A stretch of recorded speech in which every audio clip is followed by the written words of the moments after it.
Between now and then, Jonathon Porritt, former director of Friends of the Earth, gives his personal views to a greener living as he asks, where on earth are we going?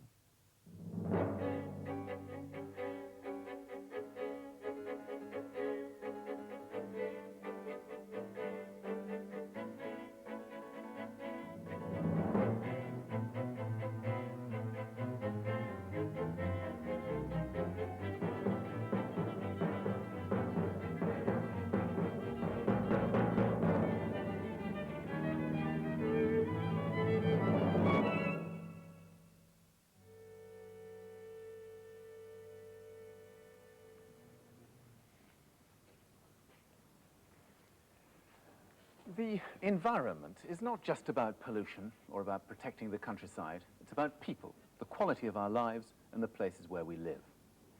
Now, in that context, it's not hard to get depressed at the catalogue of wrongs inflicted by human beings, mostly by men, it has to be said, on themselves and other humans. Day after day, details of the latest horrors involving child abuse, rape, assault, drug addiction, or alcohol problems are scattered through the media. Given that we fail to eliminate all these terrible problems, despite our financial and industrial might, shouldn't we perhaps consider the possibility that there's something fundamentally flawed about the idea of progress in an industrial society? Now, prevailing wisdom has it that quality of life is just a byproduct of a permanently expanding economy. All we need, they tell us, is more money to chuck at our social services, at education, at the NHS. But what if the actual process of generating that wealth to pay for the services is what's causing the problems? What if our society is being undermined by the very manner in which we choose to create our wealth? Now, the film that follows looks at just three aspects of that question: education, health, and inner cities. I shall be discussing the green alternatives in the film with Baroness Blackstone, master of Birkbeck College, Dr. John Ray, writer and former head teacher, and Paddy Ashdown, leader of the Liberal Democrats and author of a book on the future of society, Citizens Britain.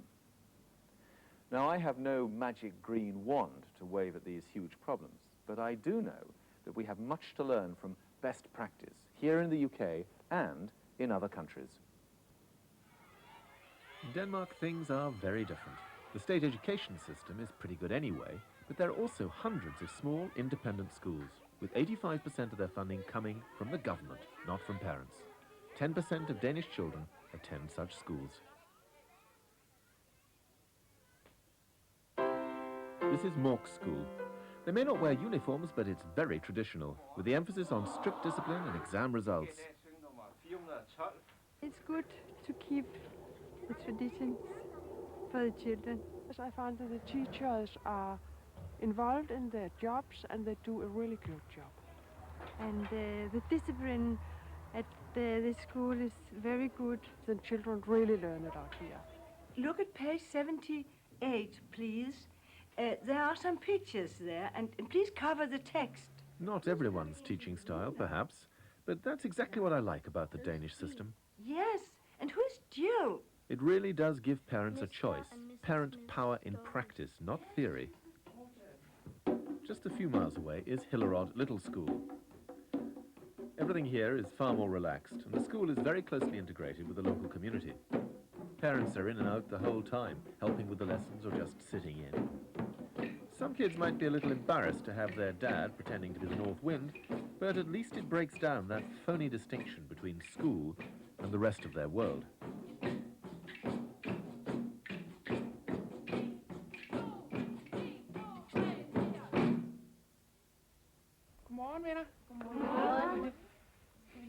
In a way that must terrify the traditionalists, they're also genuinely involved in the school's decision-making, in the friendliest of atmospheres.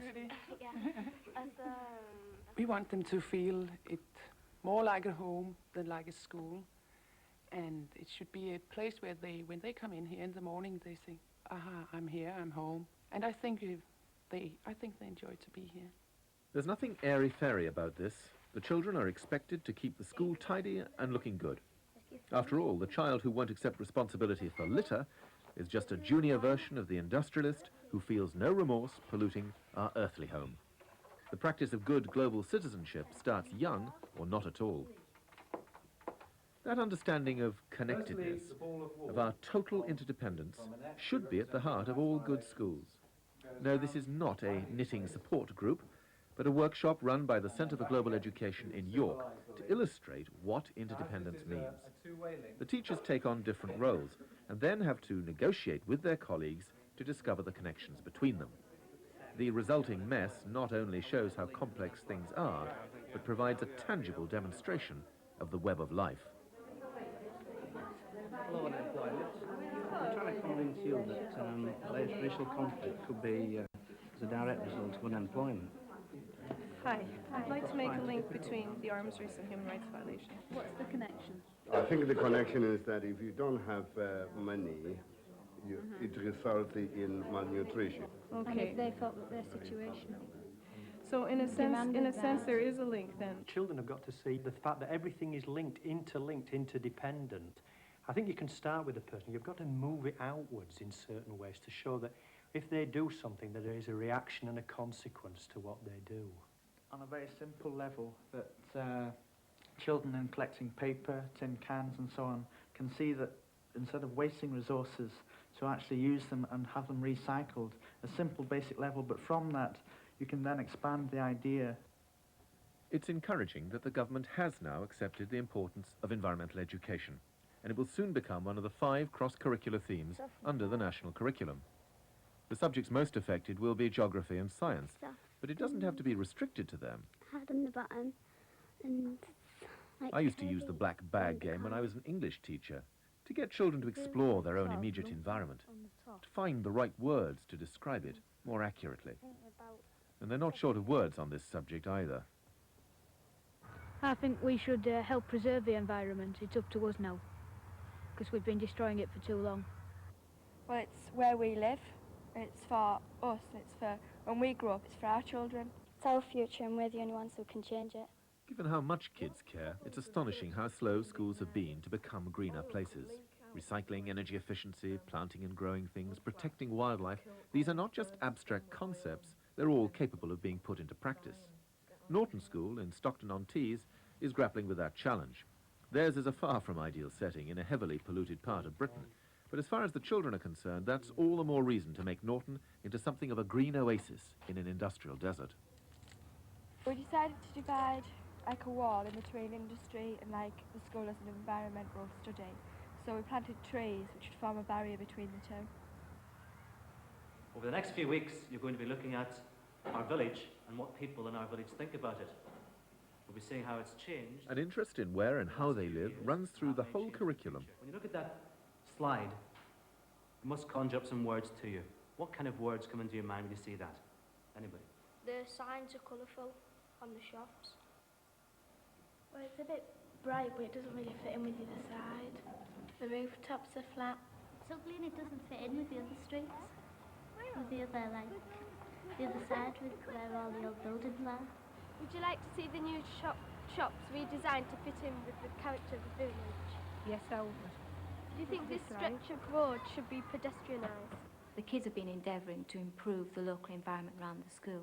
We found out that we're actually acting locally, but now there was a time to actually think globally. Hello? Hello? My name is Henry Maneno. That's Henry, all the way from Kenya. I am very pleased that my school is twin to your school. Kenya is an agricultural country. We depend on the land for survival.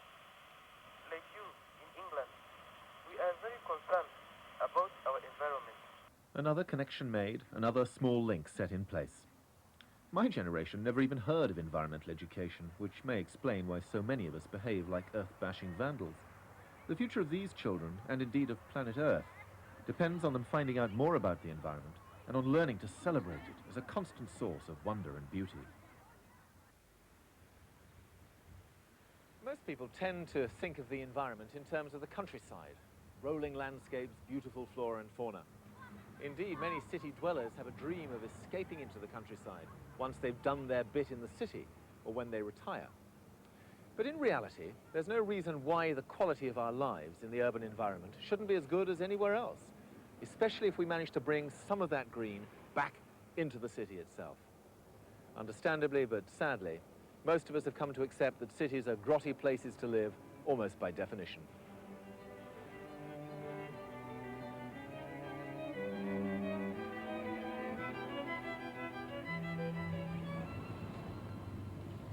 The main reason for that is because our cities are designed primarily for the motor car and not for human beings. The car has basically taken over, dividing whole communities, driving young and old off the streets. You won't see many cars racing up and down a street like this. Through a combination of chicanes and other devices to slow down the motorist, it's been completely redesigned for residents and pedestrians. As you can see, there are no pavements as such. And the whole idea is that people reclaim the street, use it, make more of the community spirit. It's now possible for all local authorities to develop similar initiatives. Last year, in a rare spasm of enlightenment, the Department of Transport lifted restrictions on the installation of these sleeping policemen. So now all communities, if they push hard enough, have a weapon against the rat runners and the idiots who think it's so clever to drive up and down streets like this at 50 miles an hour. It's almost universally accepted that we'll never persuade motorists to leave their cars at home without dramatic improvements in our public transport. That's the most crucial ingredient in cleaning up and greening our cities, a process which, I'm happy to report, is proceeding faster than you might imagine. We're all familiar with the traditional parks and open spaces, with their lollipop trees, tidy flower beds, and closely cropped grass. But there are much more imaginative ways of integrating nature with our need for high-quality urban housing, shopping, and light industry.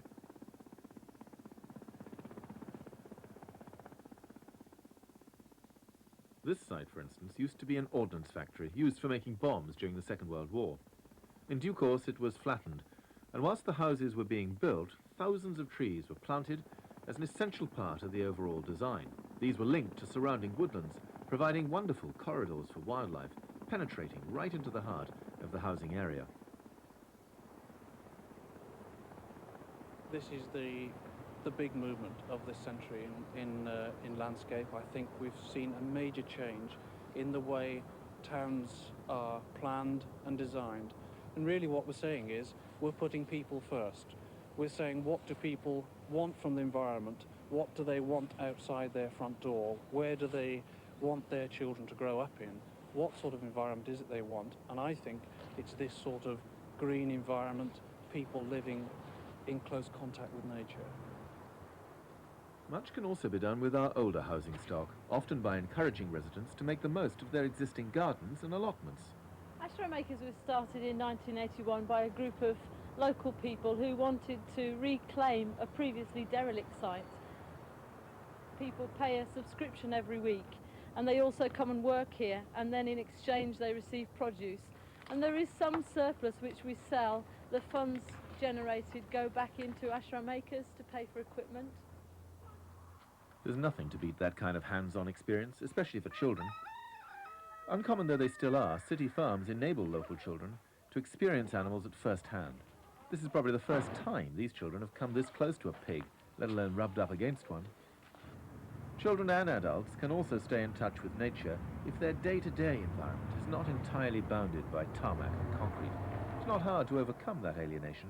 Old railway lines and canal banks can be given a new lease of life as cycle paths and nature trails into the heart of the city.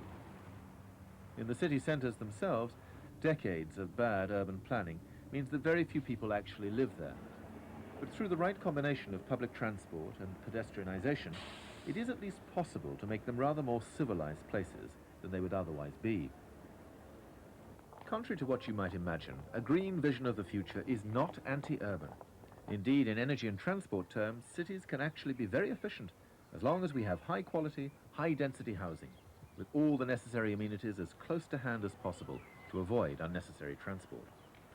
But high density doesn't mean high-rise. We probably wouldn't build an estate like this anymore, but even here, the green shoots are beginning to burst through. Before, it was like a concrete jungle. Now, it is like a blooming, blossoming paradise.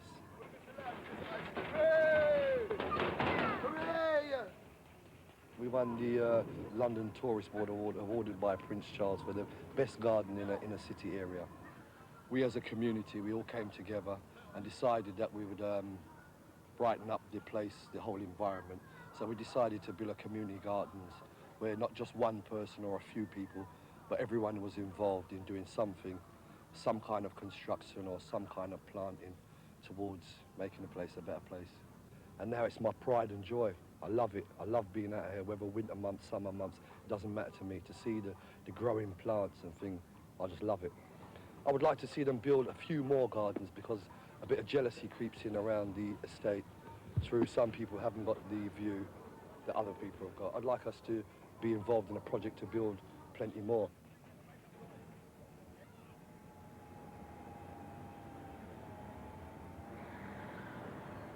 It'd be quite something, wouldn't it, if all those green initiatives were going on in just one town or city.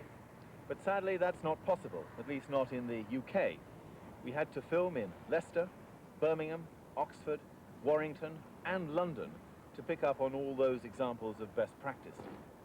But here in Holland, it is possible to find all those things going on in many different towns and cities.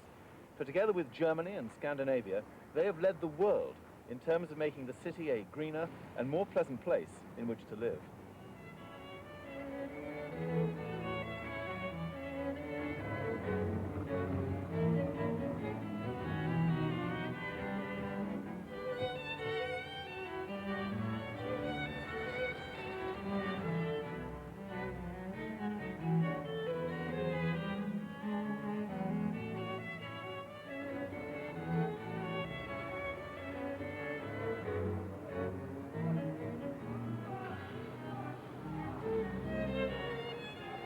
Just outside Amsterdam must be the ultimate in high-density housing, not just for its beautiful view and all the leisure facilities you could possibly wish for, not just for the integration of our man-made world and the natural world, but in the heart of this residential area is the place where many of the residents actually work. The NMB Bank is a massive and potentially overpowering building, not everyone's architectural cup of tea, but its bold and dynamic design has actually been woven in amongst the community's shops and houses, creating a startling combination in what was once one of Amsterdam's most notorious slum areas.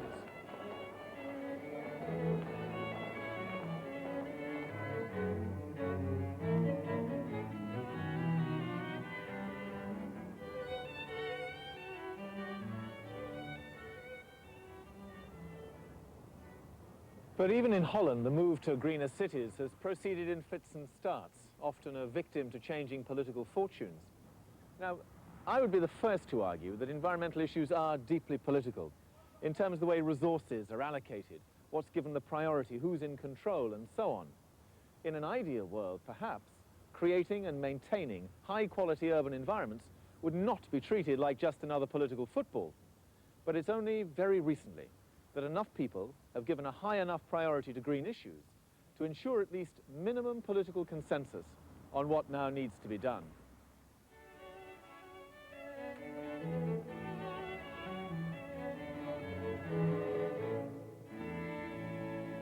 By contrast, when it's a question of health policy, even such a minimal consensus simply doesn't exist.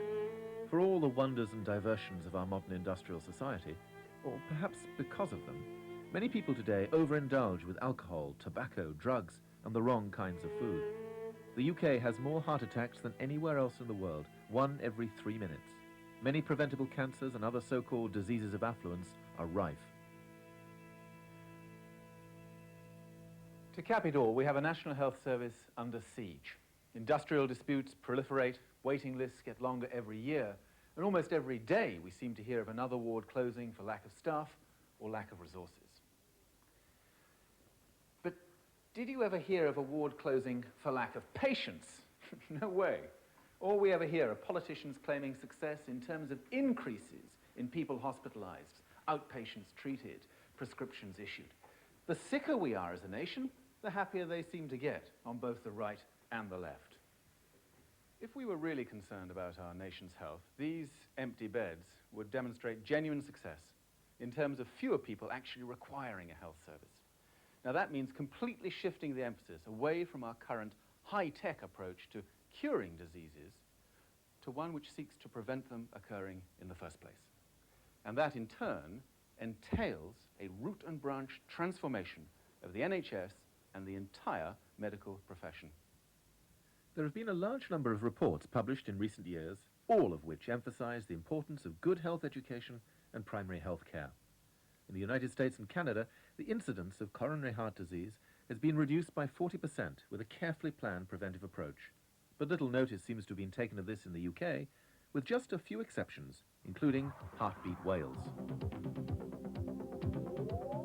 Heartbeat Wales is a community-based health promotion programme concerned with the very high rates of heart disease in Wales. We're one of the worst in the world.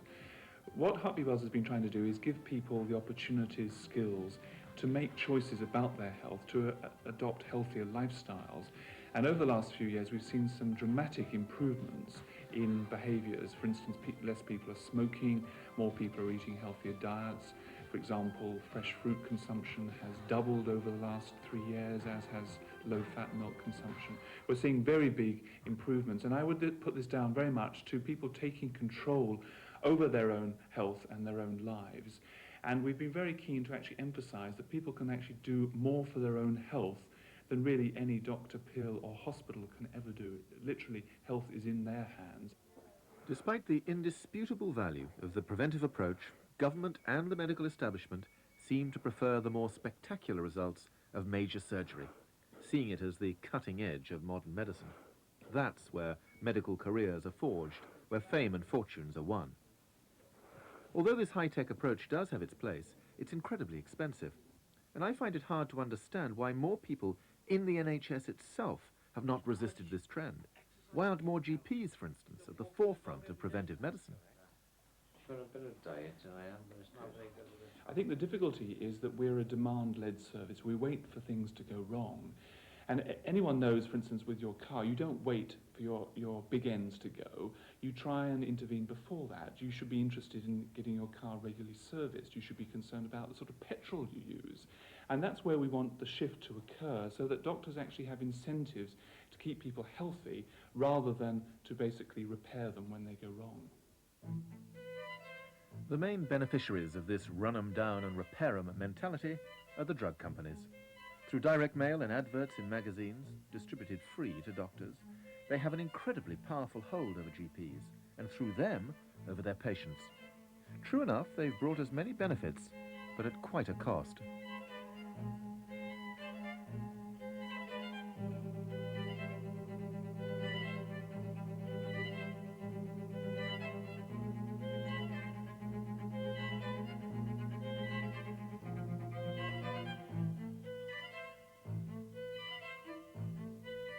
Against that backdrop, it's hardly surprising that more and more people are turning to alternative therapies.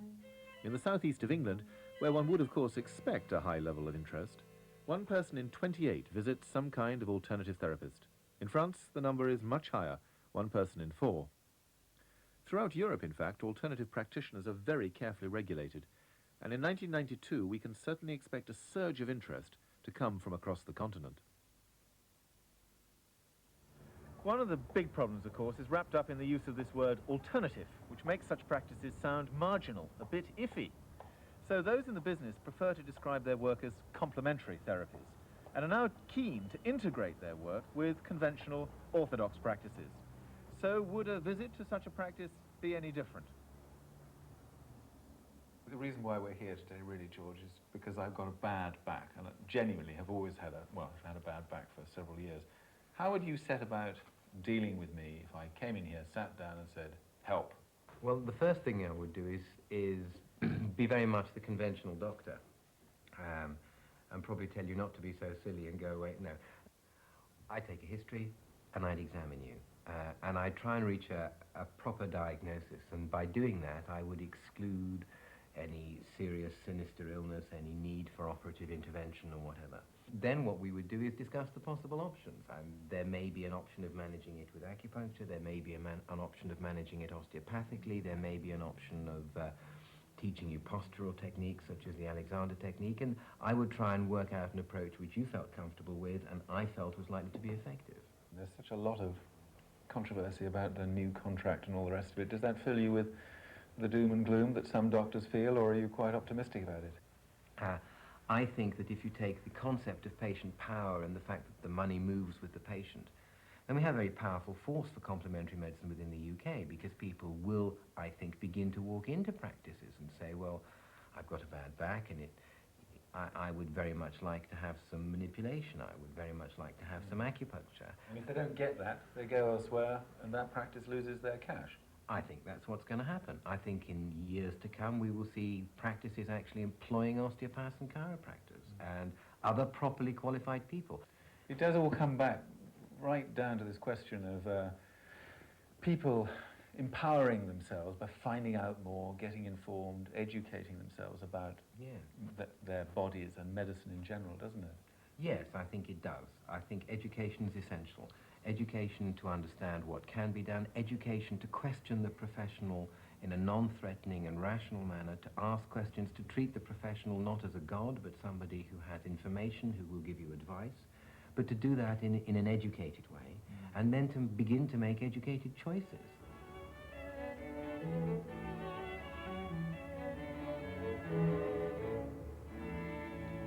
And that really brings us back full circle. Preventive medicine and complementary therapies are really all about keeping in touch with and taking responsibility for our own bodies. Renewing our education system and bringing some life back into our cities require the same sort of approach, keeping in touch with the earth and taking responsibility for our own part in protecting it. It really worries me that whenever a problem crops up, all people can think of doing is chucking more money at it. Yet in a fundamentally diseased society, greater material wealth will not cure our social ills. We urgently require a new, less materialistic vision that goes to the root of these problems rather than trying to buy our way out of them. All the ideas we've touched on in this program, quality of life, investing in people, community self-reliance, prevention better than cure, they're all very familiar and very important. But surely the time has come when we stop paying lip service to them and actually put them into practice. Joining me now are Paddy Ashdown, Tessa Blackstone and John Ray, and I hope you'll forgive the somewhat personal slant in that film, because I do feel very strongly about these matters. I not only come from a medical family, but I spent 10 years of my life as a teacher in a West London comprehensive. I loved every minute of it, which is why I still feel so angry about what's going on in our schools today. But there are huge problems. Committed though I may be to the state system, I am not committed to the vast alienating comprehensives which represent the only option for so many people's children. The loss of human scale, the detachment of such schools from the community, and the near impossibility of allowing children themselves to participate in the running of their schools, these things all but guarantee that most large comprehensives will fail a great many of the children that pass through them. It really is time, isn't it, that we began to explore some of these alternatives. I think those huge comprehensives, or huge any unit, particularly with young people, they encourage alienation, but I don't see any now easy solution. Attempts to break up the comprehensives into small units, form units, year groups and so on, don't really work. So I can only hope that a future generation of schools will aim at a smaller number, but in the short run I'm afraid it isn't going to be easy. Is it actually practical to have smaller comprehensive? Will they work? Does the curriculum work in a smaller comprehensive? Everyone always tells me you can't do it because you have to have a big school and so on. Well, I want to challenge two assumptions that you've both made. The first is that many comprehensives are huge. They're frankly not. And the second is that you can't actually make quite big schools work reasonably well. John said he didn't think that trying to break them up into smaller units from the point of view of pastoral care, from the point of view of the pupils, the units the pupils identify with, I think that can be made to work very well with a skillful head and a skillful staff. But most of our comprehensive schools now are under 1,000 children. But to come back to your point, Jonathan, about whether it's practical to have somewhat smaller schools than that, a lot depends on what you do at the 16-plus age group. And I think it is perhaps rather a pity that we've allowed the size of the sixth form to shape the size of our schools altogether. And I'm in favour of a break at 16 and taking children into tertiary colleges or something like it, or sixth form colleges, if you prefer that title, at that age. And that then I think allows you to, for practical purposes and for the management of the curriculum, to have a somewhat smaller comprehensive school. I very much agree with what Tess has been saying. I mean, we could all design an optimum best size for a comprehensive, but as John says, we're not actually going to be able to deal with that in the real world. We've got large schools. I think a great deal more can be done to give a human scale to the process of teaching within our large schools. And I think it's the mechanisms. I mean, I personally would like to see an individual education contract, not from 16, but from 14, which maps an individual's personal education out in a way which matches their abilities and needs. That's one way of giving a human scale to the process of education. If we do allow our schools to become factories for industry, mass process lines, then we will have people behaving in the way that they behave, inadequately educated, inadequately able to deal with the much more complex areas that they will meet outside. One thing, Jonathan, I think we should fight against, and that is, it's quite a worrying factor in Britain today, which is the closure of small village rural schools in favor of conglomerates of a larger nature. Now, I actually believe that the small village school is going to be very valuable in the future, rather like our small railway stations, which we got rid of under Beeching. And the new technologies will enable us to deliver personal curriculum services to those schools in the future in a way which hasn't been possible in the But past. why should that work in rural areas and not in urban areas? You see, I don't really But understand this. it should is the If answer. it's viable, if a small school is a viable Exactly so. entity in rural areas, why can't it be viable But in cities? it should be, and I think that what I'm saying is that the closure of small schools for mathematical satisfaction, which is what people will be talking about, we can get a better use of resources out of this, should be, in my view, resisted. I think we will now find the new technologies will enable us to deliver at a roughly the same cost a much more individual, personally based education system in smaller units. Insofar as we can preserve smaller units to do that, so much the better. Insofar as we can decentralize larger units to do it, that would be an advantage. I think you're out of touch with reality in some ways. In the question you ask about small inner city schools, many of those schools have not been terribly successful.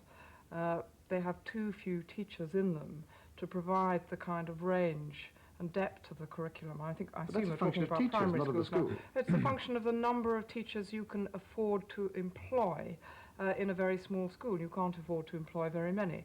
Whereas if you have a somewhat bigger unit, and again, I'm not talking about huge primary schools, but schools with perhaps 200 children in rather than 80 children in them, you will, I think, get a better range of choice for those pupils and still be able to do things on a human level. Where I agree with Paddy is that what is terribly important is perhaps not so much the actual total number of pupils and teachers in school, but whether you can give pupils some control over their own progress through things like records of achievement and involve them in making decisions about what they want to do and don't want to do. And you can do that very well in a big school, and you can do it very badly in a small school. There is a suggestion about all of this, that the Labour Party and perhaps other political parties are simply happy with the institutions we've got. I mean, it's the same with the health service.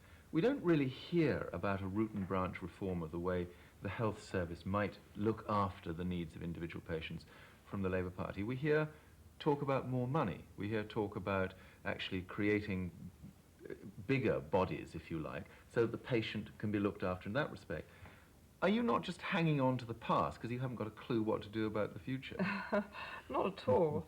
I think that's a complete misunderstanding of what the contemporary Labour Party is saying. It's exceedingly unhappy with many of the institutions in our society, whether we're talking about education or whether we're talking about health.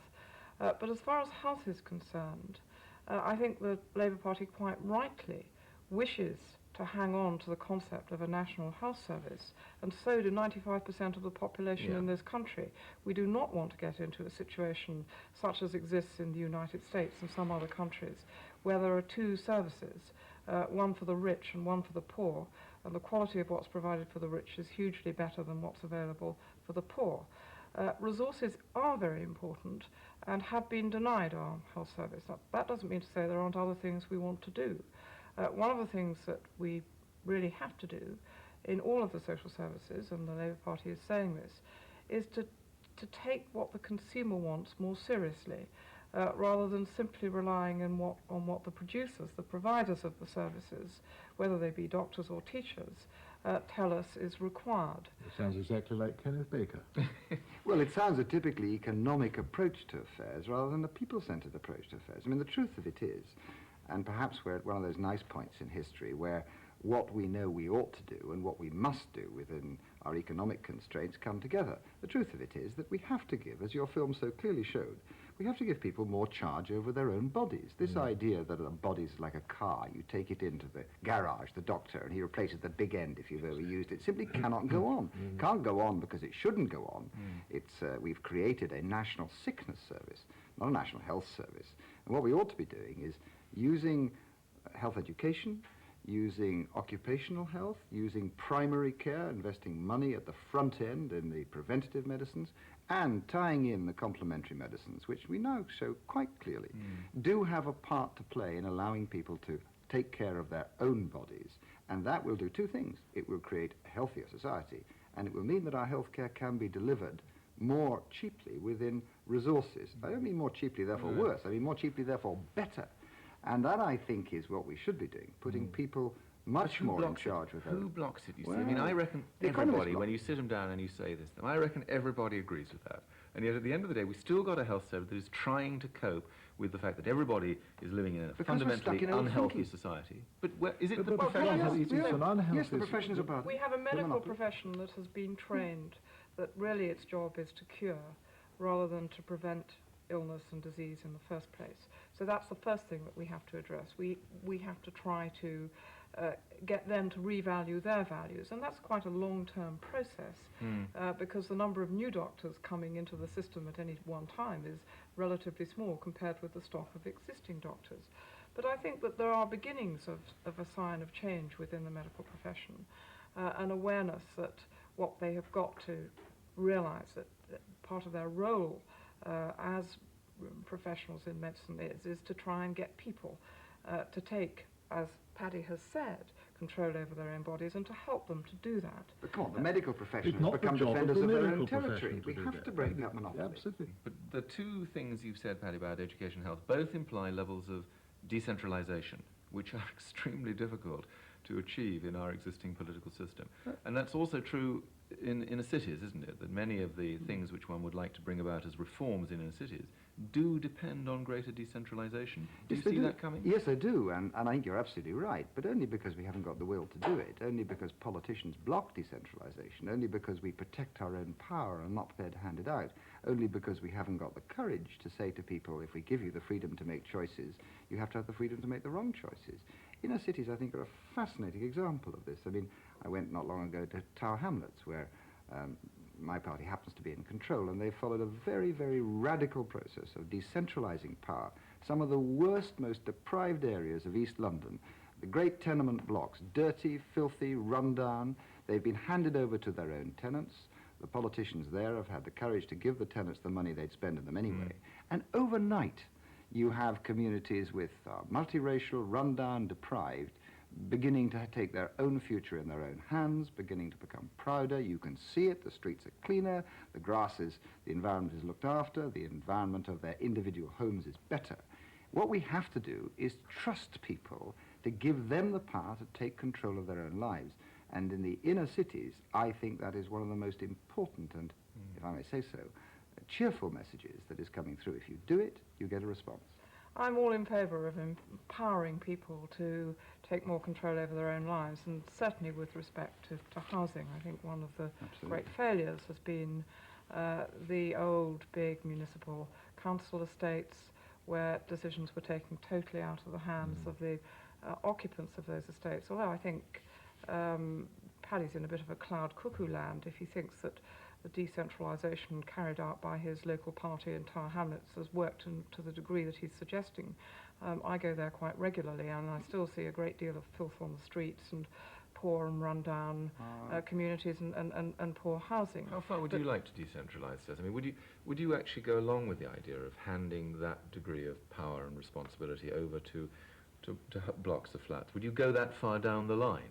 Yes, I certainly would. I would like to give tenants' associations in each block of flats the right to meet regularly and to determine together how they want the external part of the properties redecorated, give them the money. That kind of thing, and give them the money to do it, of course, with some guidelines and controls, Otherwise, things can go wrong, and we know And that. do you think that's beginning to happen now? Do you think that local government, whatever party we're talking about, do you really think that local councillors are now prepared to give away what they see as power?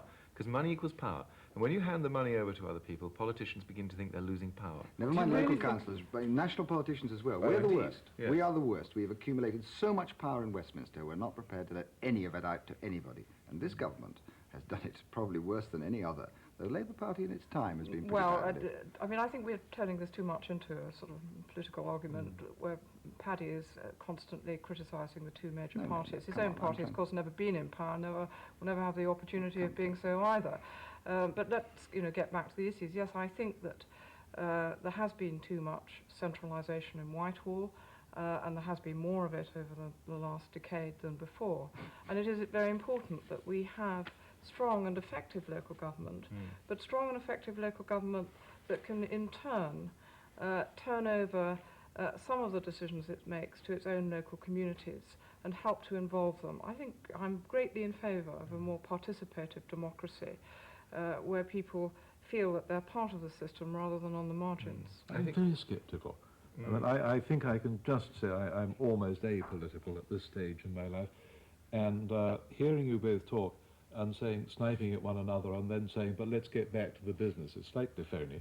I don't take an optimistic view about the willingness, Paddy says national politicians, certainly not of local politicians I've come across, of any party at all, really to let go. And we have small experiments, and I take Tower Hamlets because I was working there a few months ago. Maybe that works in some circumstances, but I don't really think up and down the country, men and women with power in their hands, and money, as you say, means power, are really going to let go unless, and this may be the point, Paddy, central government forces them to do so. Yes. Can I just turn the question a little bit round? I mean, you say that the politicians are reluctant to give way. Do you actually feel that people are enthusiastic enough to take it on? Give them a chance. You do? I'm optimistic about people. It's fine that John should be pessimistic about politicians, and rightly so, and let me be clear to this. I don't say my party is the pantheon of all things good in this matter. We're just as bad. I'm talking about politicians in general who fail to take the courageous decisions to hand them out, and I'm sure there are many examples of my party failing to do that, and other political parties too. The point I'm making is, however, that we have to change this culture. And I think Jonathan is right when he says, are you sure that people want power? The truth of it is that most of them don't. I know I ran a firm once in which we tried to hand power and profit share with the workforce, and that was my idea, and they didn't want it. They wanted to say, no, so this is your responsibility. With doctors, it's your responsibility to put my health right. With teachers, it's your responsibility to teach me the things I ought to know. So there is a cultural change here. The cultural change must start with the politicians, and we have been far too slow to understand and learn this.